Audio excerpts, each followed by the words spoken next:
بسم اللہ الرحمن الرحیم الصلاۃ والسلام علیکہ سیدی یا رسول اللہ وعلی آلہ و اصحابہ سیدی یا حبیب اللہ الصلاۃ والسلام علیکہ سیدی یا نور اللہ وعلی آلہ و اصحابہ سیدی مرشدی یا رحمت للعالمین۔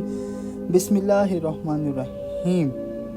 نافرمانی کا انجام۔ اہل نہروان تو ان کے انجام سے ڈراتے ہوئے فرمایا، مولا نے میں تمہیں متنبہ کر رہا ہوں کہ تم لوگ اس نہر کے موروں اور نشیب کی ہموار زمینوں پر قتل ہو کر گرے ہوئے ہوں گے، اس عالم میں کہ نہ تمہارے پاس اللہ کے سامنے عذر کرنے کے لیے کوئی واضح دلیل ہوگی نہ کوئی روشن ثبوت، اس طرح کہ تم اپنے گھروں سے بے گھر ہوگے اور پھر قضائے الہی نے تمہیں اپنے پھندے میں جکڑ لیا۔ میں نے تمہیں پہلے ہی اس تحتیم سے روکا تھا، لیکن تم نے میرا حکم ماننے سے مخالف پیمان شکنون کی طرح انکار کر دیے، یہاں تک کہ مجبوراً مجھے بھی اپنے رائے کو ادھر موڑنا پڑا جو تم چاہتے تھے۔ تم ایک ایسا گروہ ہو جس کے افراد کے سر عقلوں سے خالی اور فہم و دانش سے عاری ہے۔ خدا تمہارا برا کرے، میں نے تمہیں نہ کسی مصیبت میں پھنسایا ہے نہ تمہارا برا چاہا تھا۔ جنگ نہروان میں ہوئی تھی، پھر حد کے ساتھ میں اولیت۔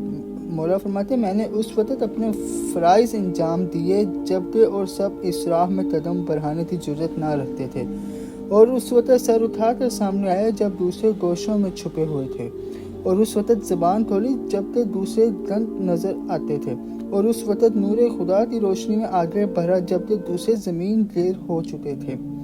گو میری آواز ان سب سے دھیمی تھی مگر سبقت و پیش قدمی میں سب سے آگے تھا۔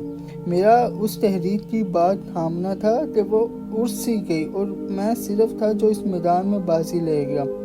معلوم ہوتا تھا جیسے پہاڑ جسے نہ تند ہوائیں ہبنش دے سکتی ہیں نہ تیر جگر اپنی جگہ سے ہلا سکتے ہیں۔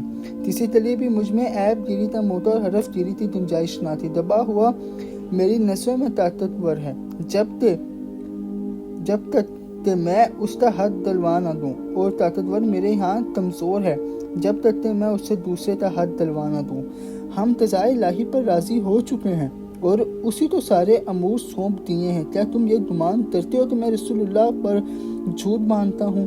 خدا کی قسم میں وہ ہوں جس نے سب سے پہلے آپ صلی اللہ علیہ وسلم کی تصدیق کی، تو اب آپ صلی اللہ علیہ وسلم پر تذب کراشی میں کس طرح پہل کروں گا؟ میں نے اپنے حالات پر نظر کی تو دیکھا کہ میرے لیے ہر قسم کی بیعت سے اطاعت رسول صلی اللہ علیہ وسلم مقدم تھی، اور ان سے کیے ہوئے عہد و پیمان تھا جو میری گردن میں تھا۔ میرے دل سے تو اللہ اپنے پیارے رسول کے ساتھ پر اپنا فضل اور اپنا کرم فرمائے۔ تاج دار ختم نبوت زندہ باد، پاکستان پائندہ باد۔ اللہ حافظ۔